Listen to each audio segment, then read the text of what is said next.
একাদশীর আবির্ভাব। বহু ভক্তগণ একাদশীর আবির্ভাব ও বৈশিষ্ট্য সম্বন্ধে জানতে চান। সেই কারণে পদ্মপুরাণের চতুর্দশ অধ্যায়ের ক্রিয়াসাগর সার অংশ থেকে সেই তত্ত্ব উদ্ধৃত করা হলো।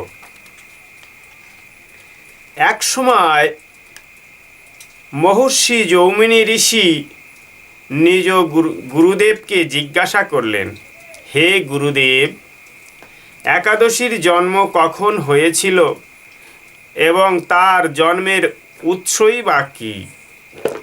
একাদশীর দিন উপবাস পালনের বিধি বা কী? দয়া করে এই ব্রত পালনের কী লাভ এবং কখন এই ব্রত উদযাপন করতে হবে তার বর্ণনা করুন। শ্রী একাদশীর অধিষ্ঠাত্রী দেবতা কে? একাদশীর নিয়ম পালন না করার অপরাধ কি? দয়া করে এই বিষয়ে আপনার কৃপা বর্ষণ করুন। ব্যাসদেব জৌমিনী ঋষির প্রশ্ন শুনে অপ্রাকৃত আনন্দধামে উন্নীত হয়ে বললেন, হে ব্রহ্মর্ষি জৌমিনী, একাদশী পালনের ফল প্রকৃত রূপে পরমেশ্বর নারায়ণই শুধু শুদ্ধভাবে বর্ণনা করতে সক্ষম। কিন্তু আমি তোমার প্রশ্নের সংক্ষিপ্ত উত্তর দেব। সৃষ্টির প্রারম্ভে পরমেশ্বর ভগবান পঞ্চমহাভূত দ্বারা স্থাবর ও অস্থাবর জীবগণকে পৃথিবীতে সৃষ্টি করেন। সেই রূপ মানুষকে শাস্তি দেওয়ার উদ্দেশ্যে পাপ পুরুষকেও সৃষ্টি করেন। এই পাপ পুরুষের অঙ্গ প্রত্যঙ্গ আদি নানা প্রকার পাপ কার্য দ্বারা গঠন করেছিলেন।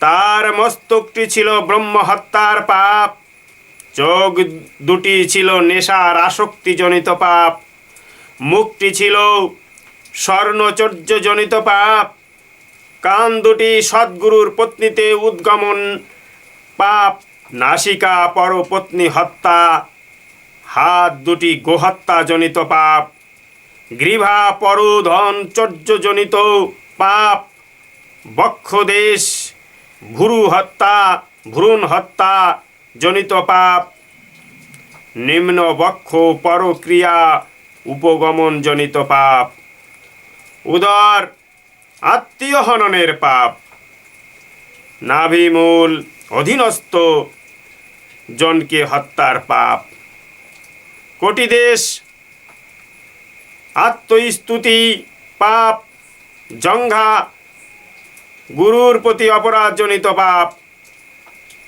লিঙ্গ নিজ কন্যা বিক্রয়জনিত পাপ, পশ্চাৎ দেশ গোপন বিষয় প্রকাশ করার পাপ, আর পদদয় পিতৃহত্যার পাপ, তার কেশরাজি অন্যান্য পাপ কর্মাদি। এই প্রকার একটি বীভৎস পাপময় জীব সৃষ্টি করেছিলেন, যার শরীর ঘোর কৃষ্ণবর্ণ, চোখ দুটি পীতবর্ণ। সে পাপীদের অতীব দুর্দশা দান করে। পরমেশ্বর ভগবান শ্রী বিষ্ণু এই পাপ পুরুষকে দেখে নিজে মনে চিন্তা করতে লাগলেন, আমি জীবগণের সুখ ও দুঃখের স্রষ্টা, আমি তাদের প্রভু।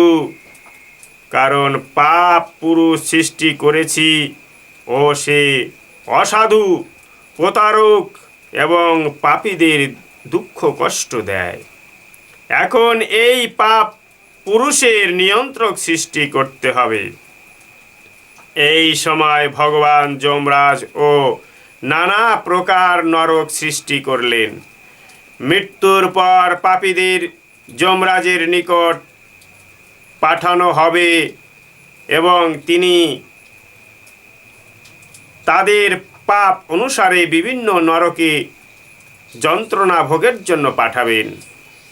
এই রূপ ব্যবস্থা করে পরমেশ্বর ভগবান পক্ষীরাজ গরুড়ে চড়ে যমরাজের গৃহে উপস্থিত হলেন। যমরাজ বিষ্ণুকে দেখে পাদর্ঘ্য শ্রদ্ধাঞ্জলি নিবেদন করলেন ও তাকে স্বর্ণ সিংহাসনে বসালেন। পরমেশ্বর বিষ্ণু বসেই দক্ষিণ দিকে উচ্চ চিৎকার তিনি শুনতে পেলেন। আশ্চর্য হয়ে তিনি যমরাজকে জিজ্ঞাসা করলেন, কোথায় এই চিৎকার হচ্ছে? যমরাজ উত্তরে বললেন, হে দেব, পৃথিবীর বিভিন্ন জীবগণ বিভিন্ন নরকে পতিত হয়েছে, তারা দুষ্কর্মজনিত ভোগ করছে, তারা দুষ্কর্মজনিত ফল ভোগ করছে। এই বীভৎস চিৎকার তাদের অতীব দুষ্কর্মজনিত শাস্তির ফল। এই শুনে বিষ্ণু দক্ষিণ দিকে নরকে উপস্থিত হলেন। তাকে দেখে নরকবাসীগণ অধিক উচ্চস্বরে চিৎকার শুরু করল, রক্ষা করুন, রক্ষা করুন। পরমেশ্বর বিষ্ণুর হৃদয় তাদের দুর্দশায় বিগলিত হল। ভগবান বিষ্ণু বললেন, এদের সৃষ্টি আমি করেছি এবং আমার কারণেই তারা কষ্ট ভোগ করছে। ব্যাসদেব বলতে লাগলেন, হে যৌমিনী, পরমেশ্বর ভগবান তারপর কি করলেন শোনো। করুণাময় পরমেশ্বর পূর্বের বিচারধারা পুনঃচিন্তা করলেন। তিনি হঠাৎ একাদশী রূপে আবির্ভূত হলেন। নরকে জীবগণ একাদশী পালনের প্রতিজ্ঞাবদ্ধ হয়ে পাপ মুক্ত হল ও বৈকুণ্ঠ ধামে উন্নীত হল। হে যৌমিনী, একাদশী পরমেশ্বর বিষ্ণু ও পরমাত্মার বিগ্রহে কোনো প্রভেদ নাই। শ্রী একাদশী পালন অতীব শ্রেষ্ঠ কর্ম ও সকল ব্রতের মধ্যে শ্রেষ্ঠ।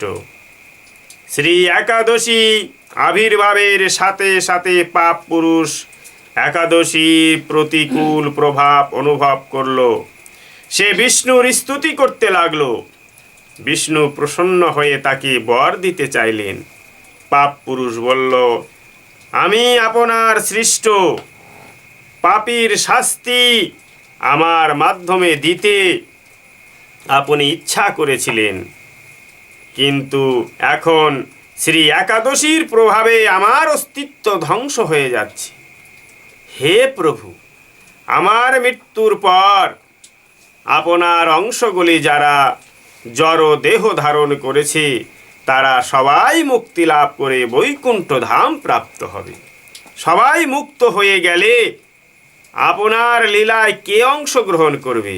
হে কেশব, আপনি যদি শাশ্বত লীলার প্রকাশ চান তাহলে একাদশীর ভয় থেকে আমায় বাঁচান। একাদশীর ভয়ে আমি পালিয়ে মানুষ, পশু, কীট, পাহাড়, বৃক্ষ, স্থাবর অস্থাবর জীবগণ, নদী, সমুদ্র, জঙ্গল, স্বর্গ, মত্ত, নরক, দেবতা, গন্ধর্বগণের নিকটে যাই, কিন্তু একাদশীর প্রভাবে সব মুক্ত স্থান খুঁজে পাই না।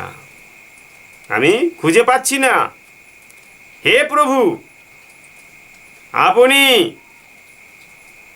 আমার সৃষ্টি করেছেন, আমাকে এমন একটি ব্যবস্থার দিন যেখানে থাকলে একাদশীর ভয় থেকে আমি মুক্তি হতে পারব। ব্যাসদেব জৈমিনীর কে বললেন, এইরূপ প্রার্থনা করে পাপ পুরুষ পরমেশ্বর বিষ্ণুর পাদপদ্মে নিপতিত হয়ে কাঁদতে লাগলো। অতঃপর বিষ্ণু পাপ পুরুষের দুর্দশা দেখে সহাস্যে বললেন, হে পাপ পুরুষ, ওঠো, আর কেঁদো না। একাদশীর দিন তোমার আশ্রয় কোথায় হবে মন দিয়ে শোনো। একাদশীর দিন তুমি খাদ্য শস্যে আশ্রয় গ্রহণ করবে। আর ভাবনা করো না, কারণ একাদশী সেখানে বাধা সৃষ্টি করবে না। পাপ পুরুষকে এইরূপ বলে পরমেশ্বর বিষ্ণু অন্তর্ধান করলেন এবং পাপ পুরুষ নিজের কাজে লিপ্ত হলো। সুতরাং সেই থেকে পরম লাভে চেষ্টাবান ব্যক্তিগণ একাদশীর দিন শস্য গ্রহণ করে না। বিষ্ণুর আদেশে জড় জগতে সকল প্রকার পাপকর্ম একাদশীর দিন খাদ্য শস্যে আশ্রয় গ্রহণ করে। একাদশী পালন করলে সকল প্রকার পাপ থেকে মুক্তি লাভ পাওয়া যায়, আর কখনো নরকগামী হতে হয় না। এক মুষ্টি শস্য খেলে কোটি ব্রাহ্মণ হত্যার পাপ হয়। একাদশী যারা পালন না করে তারা তো পাপীরও অধম। সেই কারণে আমি বারবার বলছি যে একাদশীতে কখনো শস্য ভক্ষণ করো না। ক্ষত্রিয় বৈশ্য শূদ্র নির্বিশেষে একাদশী পালন করা অবশ্য করণীয়। ইহাই বর্ণশ্রমের বৃত্তি। একাদশী পালন করলেই সর্বপাপ নাশ হয় ও অবশ্যই বৈকুণ্ঠ ধাম লাভ করা যায়। তাই একাদশী ব্রত অবশ্যই পালনীয়। শ্রী চৈতন্য মহাপ্রভু তার লীলা বিলাসের প্রথম থেকেই একাদশীর উপবাসের কথা প্রবর্তন করেছিলেন।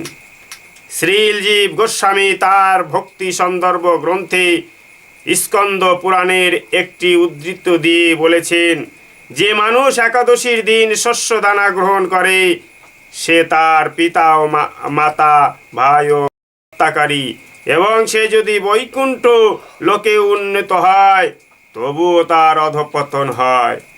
একাদশীর দিন শ্রী বিষ্ণুর জন্য সব কিছু রন্ধন করা হয়, এমনকি অন্ন এবং ডালও। কিন্তু শাস্ত্রে নির্দেশ দেওয়া হয়েছে যে সেদিন বৈষ্ণবদের বিষ্ণুর প্রসাদ পর্যন্ত গ্রহণ করা উচিত নয়। সেই প্রসাদ পরের দিন গ্রহণ করার জন্য রেখে দেওয়া যেতে পারে।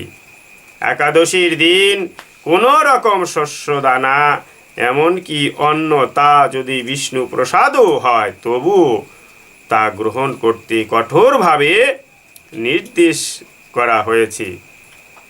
তাই বিধবা না হলেও শাস্ত্র অনুসারে একাদশীর ব্রত পালন করার প্রথা শ্রী চৈতন্য মহাপ্রভু প্রবর্তন করেছিলেন।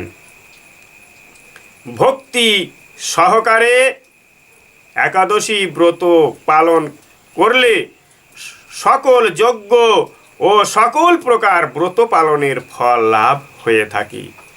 এই তিথিতে অন্ন গ্রহণকারীকে পশুর থেকেও নিকৃষ্ট বলে শাস্ত্রে বর্ণনা করা হয়েছে। অনেকের ধারণা শ্রী পুরীধামে জগন্নাথের অন্ন প্রসাদ ভক্ষণ দোষবহ নয়।